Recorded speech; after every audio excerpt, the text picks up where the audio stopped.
if possible. And I understand sometimes we get very vague, we're just the messenger, right? So I saw on a customer feedback form that you were rude, right? So if that's the case, there's not much we can do. But if possible, try to get clear data points and clear action steps so you can be very specific in those alternative actions. Vague performance feedback can result in vague performance improvement. If we simply say, don't be a knucklehead, then it's going to be hard to have very clear performance improvement. Good morning, HR. I'm Mike Coffey, and this is the podcast where I talk to business leaders about bringing people together to create value for shareholders, customers, and the community. Please follow, rate, and review Good Morning HR on Apple Podcasts, Stitcher, Spotify, or wherever you get your podcasts. You can also find us on Facebook, Instagram, YouTube, or at goodmorninghr.com. We've all been there. It's time for our manager to check the box and give us our annual performance review. We dutifully march into their office and sit through a mutually uncomfortable 15 minutes where our most recent strikeouts are reviewed and the home runs we hit earlier in the year are overlooked. Then our manager gives us a generous meets expectations, highlights 3 areas where we can improve, pats us on the head, and sends us on our way. And the only time we get feedback over the next 12 months is when our manager's really annoyed with us and the train's about to jump the tracks. Or maybe we work in a really progressive organization and everyone gets some sort of annual 360 feedback. But often that feedback suffers from the same recency bias as the other performance feedback systems. It seems to be an almost universal consensus that this isn't the best way to improve performance, but many companies seem just stuck in that rut. Today on the podcast, I have the privilege of exploring meaningful performance feedback with Amber Vanderburg. Amber is founder of the Pathwayz Group, a global organization that works with teams to become more effective, more efficient, and more enjoyable. Welcome to Good Morning HR, Amber. Hey, Mike, thanks for having me. Glad to be here. So, why don't the traditional annual performance feedback systems work? So, for a few reasons, the biggest being that there is a long span of time between performance and the actual feedback. If we're talking about an action, a performance, several months after the fact, then the effectiveness of that feedback is not going to be very strong. In order for us to give great performance feedback, we need to give feedback in a more timely manner. The other reason why our annual performance review isn't as strong is that many times it is based off of a preset, determined Likert scale. So, do you meet expectations, not meet expectations? And then we don't move on from that. And the important thing is we know we've met expectations, and this is why. We know we haven't met expectations, and this is why. This is what we should continue doing. This is what we should continue to improve on. And beyond a simple metric, we're actually going into deeper conversation on a faster feedback loop, on a faster feedback basis to improve the overall performance of the organization. And what does it even mean to meet expectations? Often employees are clueless. You've got one line in your job description that talks about this particular expectation, and there's no conversation at any point until your annual review about what that really means, and you find out if you were lucky enough to hit the mark or not when you start having that conversation. That becomes a major challenge as an organization begins to grow and you have multiple leaders that are giving feedback. You might have someone that met expectations of coming to work on time in one department, and then they move to another department, and all of a sudden they're not meeting expectations. They're arriving at the same time, but one leader understood arriving to work on time as within the first 10 minutes of work. Another person understood that as arriving at the top of the hour, exactly. Here, there is a miscommunication amongst the leaders, a lack of continuity amongst the leaders of what success actually looks like. That's something we'll talk with a lot of teams about, speak with a lot of leaders of what specifically does this look like? Tell a story of what this looks like. Tell an image of what this looks like in success. And many times we find that those stories have some inconsistencies amongst leadership teams, and we need to dig a bit deeper to have a consistent, agreed upon definition of what success means in our performance expectations. So what's the best way to communicate those expectations then? So that everybody's on the same page, and especially that supervisor and that employee are on the same page. How should we, in a two-way, I guess, dialogue, understand what those expectations mean? So, first things first, beginning a conversation is a good starting point. Many organizations haven't even begun a conversation. So, beginning that conversation is first off. We will actually go through what the performance expectations are that we have in our performance review, whether that be annual, we do ours quarterly. We'll go through this is how we've defined success. Okay, now within each one of these metrics, let's go into deeper conversation of what that means. And we'll have that conversation amongst the leadership team to make sure there's continuity of understanding there. But we'll also have a deep understanding with the people who are actually performing, the people who are on our team. We actually do an activity where we'll ask team members to draw a picture of or to outline what they believe the performance expectations are in their job. And the whole team will do this activity and we'll look to see what similarities there are and areas where there might be some inconsistencies. And this is where we'll identify where we should have more catered conversations. That was a long way of saying look at how you're measuring performance and go step by step. All right, what does it mean to give detailed reports in a timely manner? What does that actually look like? What does it mean to communicate to others? Tell me what that looks like within a team. And so we define those expectations. And so that's the baseline now. We figured out as a group, as a community, as a workplace, this is what the expectation is. Then when we bring somebody else into the organization, what's your recommendation on how to educate them on what that looks like in the organization?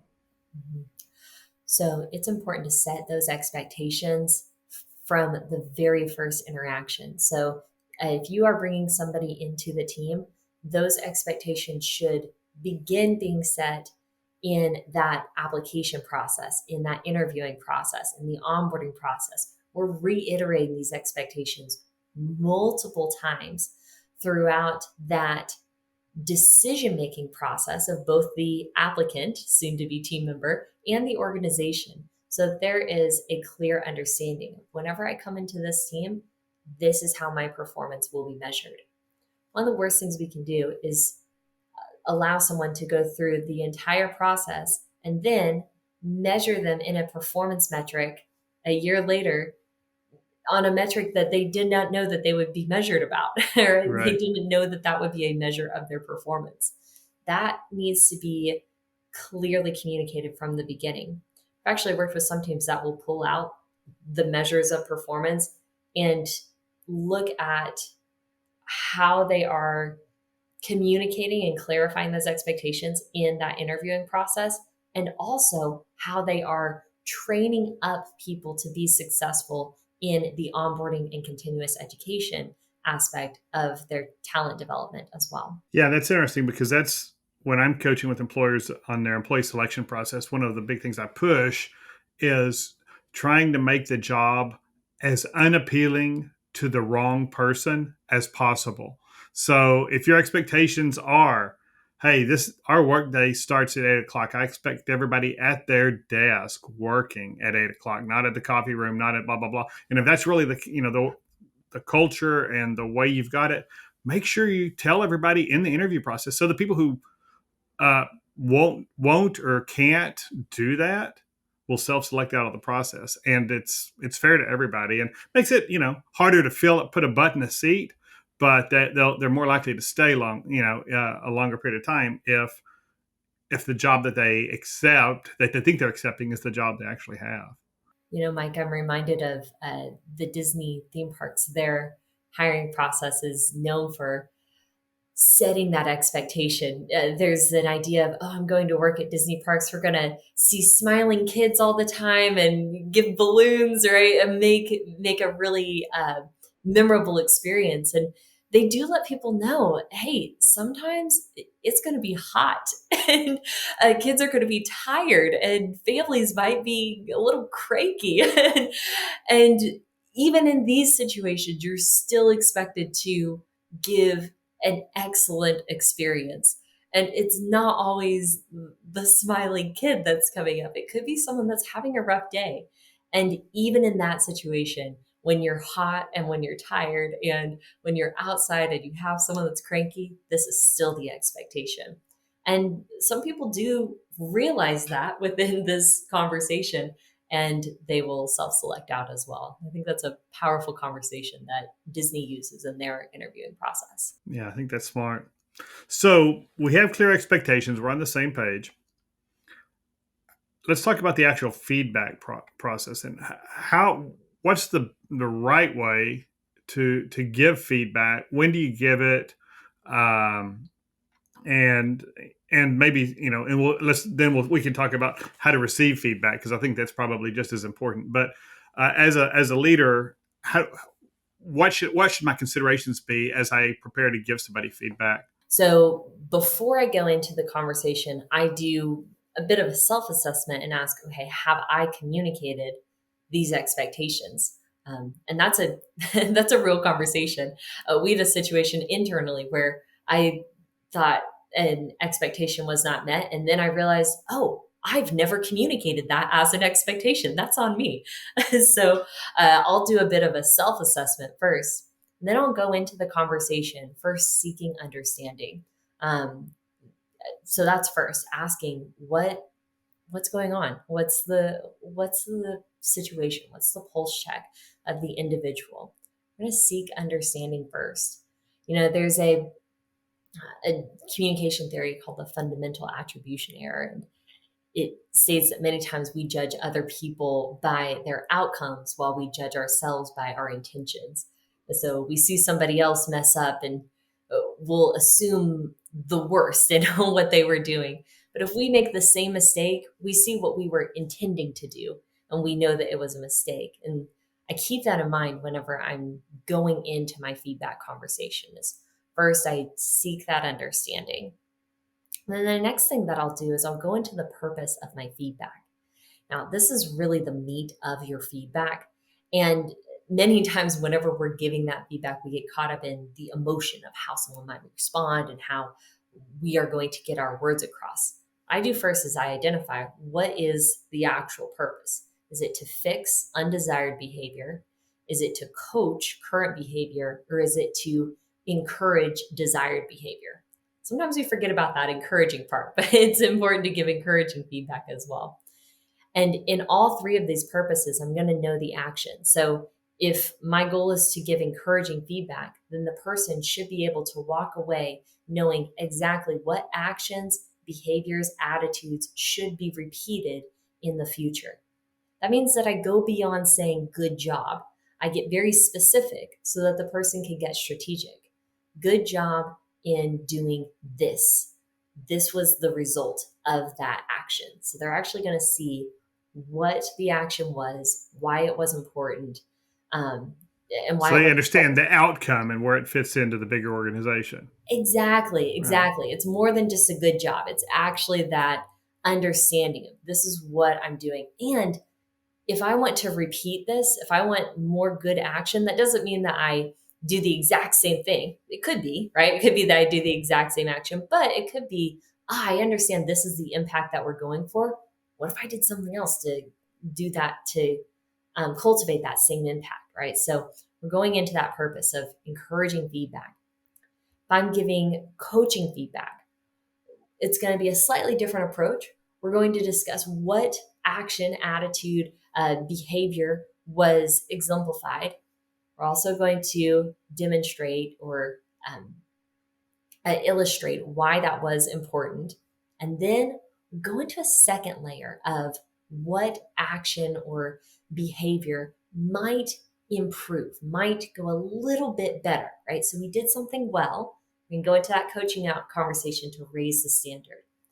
So, what is the alternative or the improved action, and why is that more preferred? So, here the purpose is to find a way to raise the level of performance as a whole. And let's take a quick break. Good Morning HR is brought to you by Imperative, premium background checks with fast and friendly service. If you're an HRCI or SHRM certified professional, this episode of Good Morning HR has been pre-approved for 1/2 hour of recertification credit. To obtain the recertification information, visit goodmorninghr.com and click on Recert Credits. Then select episode 41 and enter the keyword feedback. That's FEEDBACK.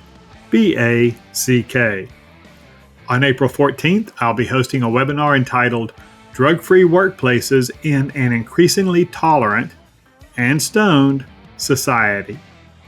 This free webinar is approved for 1 professional development credit for SHRM certified professionals and 1 hour of general recertification credit for HRCI certified professionals. You can register for this free webinar at imperativeinfo.com. And if you're listening to this podcast after April 14th, you can still watch the recorded webinar on our website for credit for free. And now back to my conversation with Amber Vanderburg. And that works for behavior and skills? Does that, like, if somebody's just got a shortcoming skills-wise, and so that's our we want to improve their skills, does that conversation work there as well, or are we mostly talking about behavior and choices right now? So if you have someone that, if you're in a coaching conversation, not a challenge, right? A fixing conversation. Right. You're in a coaching conversation. Yes. So here we talk about this is what's going well, right? We're doing some value engineering. This is what's going well. And this is the impact. This is what we want to keep. Now, how can we raise that standard? So if you're talking about a skill, let's give an example. Let's say a tech skill. Someone is continuously building their technology skills. That conversation might be, is there a class coming up to continuously raise that level? The impact would be even more effective technology skills that will help the company grow.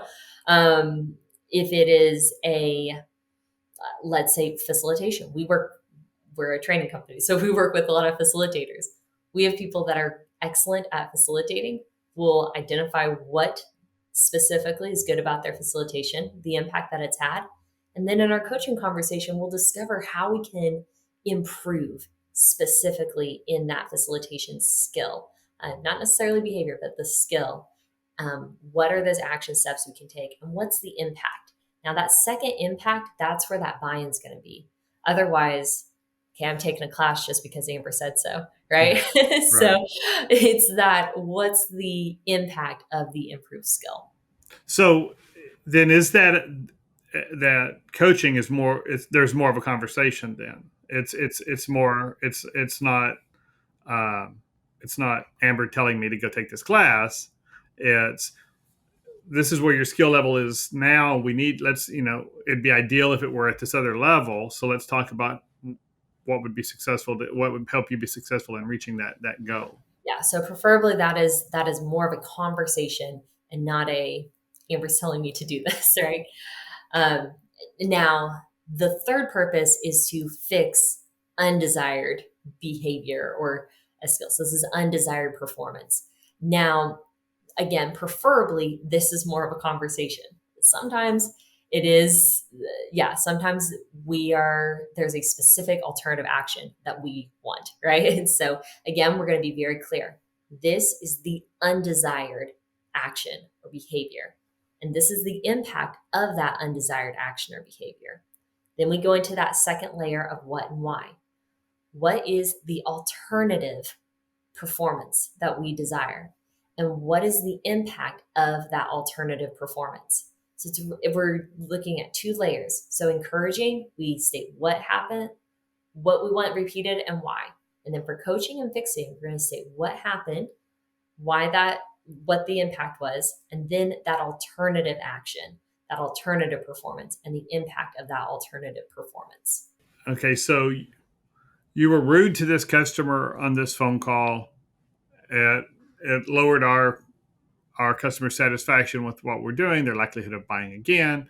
It doesn't meet our standard of or maybe it's our value of always honoring the customer. And what we need from you is don't be a knucklehead in the future. But what we need from you probably is more along the lines of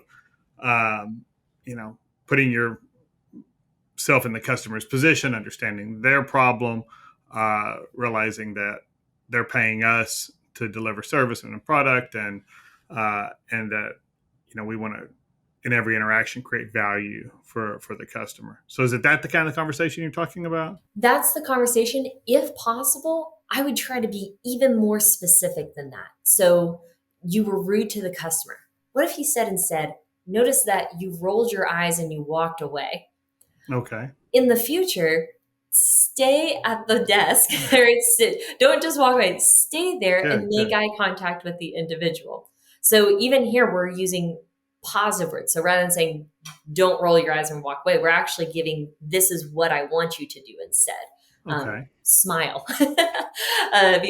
So if possible, and I understand sometimes we get very vague, we're just the messenger, right? So Right. I saw on a customer feedback form that you were rude, right? So if that's the case, there's not much we can do. But if possible, try to get clear data points and clear action steps so you can be very specific in those alternative actions.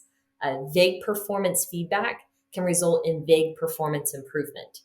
If we simply say, don't be a knucklehead, then it's going to be hard to have very clear performance improvement. I understand there are times that we get the vague data points, and that's going to be on us to try and ask. But even those conversations, do you remember this interaction?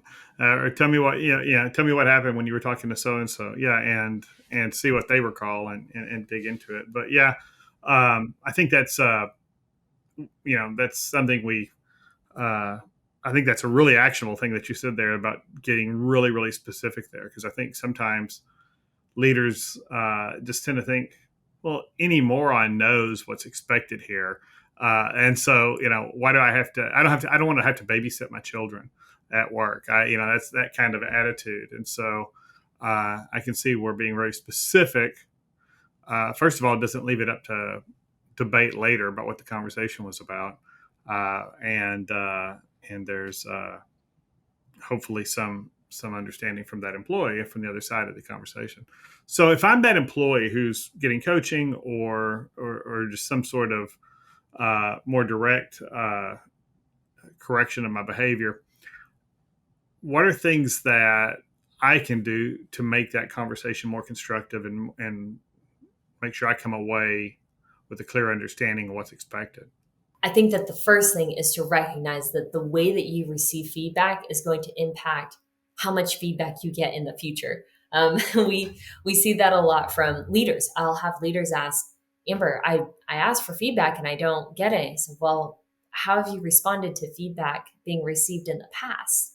Or have you ever asked for feedback in the past? And the first time you're asking for it is in a formal annual review.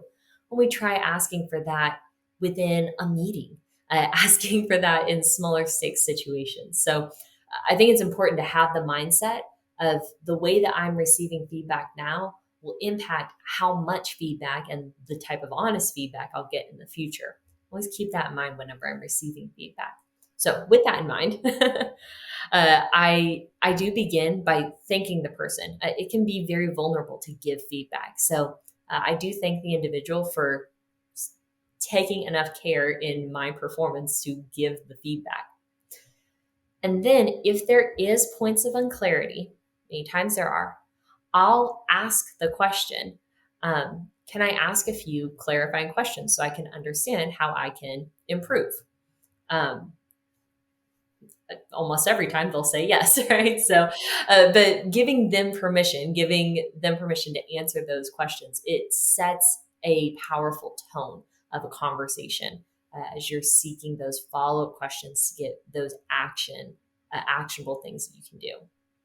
So first thing I do is I do thank the person for that vulnerability, taking time to care and share. And then if I have any follow-up questions, I'll ask, hey, is it okay if I ask a few follow-up questions so I can seek that understanding? And then that's if I have follow-up questions. And then I'll repeat back what that feedback was. So what I'm understanding is this. Sometimes, whenever we receive feedback, the person is intending to say one thing and we are interpreting something entirely different, right? So it's important that we actually repeat that back and clarify. So, this is how I am understanding this feedback. Is that correct? Okay, yes, it is, or no, it's not, right? So then you can move on from there. And then I'll move on to an action step, right? So this is where it's the same model, right? We're clarifying, okay, what exactly is the action that is the performance that is the issue, the reason why we're having this conversation. Am I understanding why that is important? Why are we bringing this up? All right, what is the alternative action? And sometimes, Mike, the alternative action, that's a tough conversation, especially if you're a leader receiving feedback.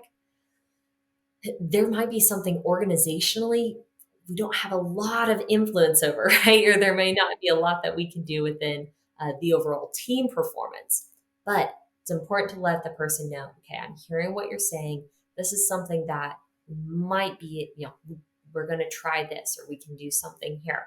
So we're going to clarify what those action steps are to improve the team environment, the performance. And then you can state the why as well. So this is what we're going to do. This is the impact. This is what I'm going to do. I've been showing up late. I'm going to try to come to work on time to make sure we're starting meetings in a timely manner, right? Yeah.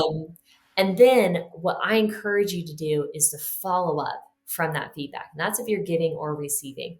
Follow up from that feedback to see, hey, do you have any further feedback, right? Is there any ways that I can continuously improve? I appreciate you taking that time to share that feedback. So what does that schedule look like? When, so receive some feedback or I give some feedback either way. When should I be following up to see, to talk about what our progress looks like? So you should have an immediate, you should have a initial follow-up within the week, right? Okay. So within the week of receiving the follow-up. If you're talking about something that might take more time to see actual improvement, then you're going to do a second follow-up maybe a month later. So let me give an example, right? So if, let's use the example of being rude to customers, right? Sure. So I am the person receiving the feedback that I have been rude to customers, and come back a week later and say, hey, this is what we talked about. This is what I've been trying to do. Again, appreciate you giving the feedback. But the reality is that's going to be a longer term process journey of learning how to create a better customer experience. So it's going to be way more beneficial to me to follow up again about a month and a half later and say, okay, I've been trying to put this into place, of creating a better customer experience. What, do you have any feedback? I mean, you can ask it that vaguely. Do you have any feedback for me based off of our last conversation? It doesn't have to be a full planned speech. It really can be that simple. And that's going to create an ongoing conversation. So if it's something that's very simple, hey, stop putting your stinky tuna in the lunchroom, then that's going to be a simple solution, right? So part of this does depend on the context of the feedback that you're giving. So if it's a very simple solution, okay, I've stopped putting my stinky tuna in the kitchen. All right, that's going to be simple. But if it's going to be a longer journey, like improving that overall customer experience, that needs to be a continuous conversation that you're having. And so we've been primarily talking about interventions where we're trying to either scale somebody's up to the next level or change their current behavior. But what is in Amber's ideal world? What would the schedule for just regular touch base and review process and performance with an employee? What would that look like? Would you just keep that down to 12 months, once a year, every 12 months, or what would you do? So I'll It tell was you. going to be a really horrible podcast if I Yeah. opened it complaining about annual performance reviews and you said, yeah, we only need to do them once a year. So Right. Yeah, no. So I'll tell you what we do within our company and what I encourage organizations to do. We look at both informal and formal feedback. So those are going to be they should complement each other, but they are two different approaches to feedback. So your informal feedback is going to be just what it sounds like, informal. It's going to be more of a continuous development conversation within your team. So that is going to give you an example. I sent a message to a team member that we had this morning. She did an excellent job on one of our social media posts. I sent her a message, said, hey, that was a really engaging post. Send it out in a timely manner. Keep up, that's the action. The impact is we had a lot of engagement on that post. Good job, right? So she knows what was important and why that should be repeated. So that's going to be that continuous conversation. One thing that we do with our team, and we've grown to a size where I can't, with time, meet one-on-one with each person every week. And so I split the team, right? So I meet with half the team one week and half the team the other week, and we'll do one-on-ones. As our team has grown, we have considered splitting that one more time. And that's okay, right? This is an intentional 15, 20 minutes that people have to have that conversation with their leader, right? So that's going to be that informal conversation.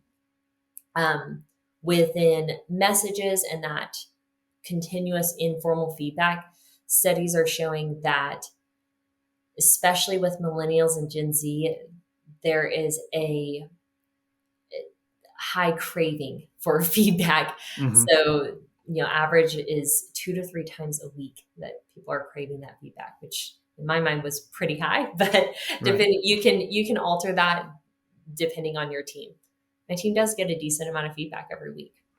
Yeah, my folks come in, my operations folks are actually doing background checks all day long. So we've got consistent quality peer review, doing quality checks of each other's works and a system to record all that. And when everybody comes in every morning, they have a number about their quality for the previous day. And it's consistent. Everybody's got a number, and they know our goal is 100. Our objective is 100% quality. But we expect our margin to be 95 to 100. And they're incentivized and bonused on a weekly basis based on hitting that 95 number consistently. And so everybody knows where they stand every day. And then they also know if they're below 100, exactly what their issues were around, what kept them from hitting 100, what was, and they can talk to their, either one of their supervisors or managers or one of their peers, whoever dinged that item as, hey, this needs a correction. They can talk to them about that. And so talk to me about peer feedback then, because that's the one thing that gets really awkward, right? I'm not this, I see a need to give somebody permission or feedback. And I don't want to go tattle to them every time to the boss. Hey, Joanne made a mistake. So how important is peer feedback and any tips that are different there for how to share that? Or is that just primarily a cultural thing? And it's up to me as the leader to build a culture where that's accepted. Yeah. So I do want to go back for a moment. I know that we were talking about informal feedback, and I never answered your question about formal feedback. Sure. So I want to make sure that I answer your question. So with informal feedback, that's a 2 to 3 times a week, we'll have those Mm-hmm. meetings with formal feedback. I'll take those conversations that we've had throughout the weeks, and we have more formal meetings quarterly. Okay. Some organizations we've worked with have done more bi-monthly, but quarterly or bi-monthly, that is a good cadence to receive formal feedback. You have to keep in mind it takes time to receive feedback, digest it, come up with a plan of change, implement that change, and have somebody notice that change. So that's going to take Right. it's going to take a few weeks if you're talking about a Sure. larger review. So what we have found within our studies and our research is either quarterly or bi-monthly is a good cadence to give that formal feedback. And then with informal feedback, 2 to 3 times a week as a goal of giving that feedback as well. So you're looking at a cadence of both that are complementary. Right. And I've always argued if you're doing that informal feedback consistently and doing it well, there's no surprises when you get to that bi-monthly or quarterly or more formal uh, feedback process. And so if you're giving feedback in your formal setting and an employee seems surprised or shocked by it, something else has gone wrong here. Either I haven't done my job as a leader, or this person's just living with their head in the sand and just isn't really self-aware enough maybe to take that informal stuff. And we have to make sure we're circling back more often and more deliberately and directly with them about what the expectations are. Ramsey Solutions is quick to say that to be unclear is to be unkind. Oh, wow. Which is so powerful. You're right. Yeah. And it's true. Yeah. To be unclear is to be unkind. We need to be very clear whenever someone comes into those conversations. It really, our quarterly conversations are summaries. There really isn't a lot of new information that is given. It's a summary of what we've talked about. But that's the point of it, is to be clear. Hey, this is what we talked about the last few months. All right, we're good to go. And then what's our plan to continuously improve? And we'll have conversations from there. So I want to now dive into your question about. So I wanted to make sure I was clear on that Thank question. You had a question about peer feedback. Sure. Many organizations are intentional about equipping leaders to give excellent performance feedback, which we should do. That is very important. Right. If we are going to include powerful peer feedback or 360 feedback, we must also be intentional to equip and prepare everyone in the team to give great performance feedback. We may have a framework to give performance feedback as a leader, but you have given a platform to someone who may not have that framework or that tool to give powerful performance feedback. It is, in my opinion, that we should be empowering our team to give performance feedback, not only in platform, but also in framework and tool and skill as well. That's going to dramatically increase the effectiveness of the feedback that we receive as a team. So we're going to treat it just like we would any other competency that we expect people to have in their jobs. And so we're going to actually invest in them, train them, and help them be successful in giving feedback to their peers and accepting it from their peers. Exactly. Yeah. We'll see that with some organizations where you go, well, we tried a 360 review and the feedback we got wasn't very good. And so my question will be, well, did you equip the people to give feedback? And do they have an idea of how to give powerful feedback? And too many times the answer is no, we didn't. And so it's important to have that power. Well, thanks, Amber. That's all the time we have today, but I really appreciate you joining me on the podcast. Absolutely. Thank you so much for having me. It was a joy to speak with you. I hope we do it again.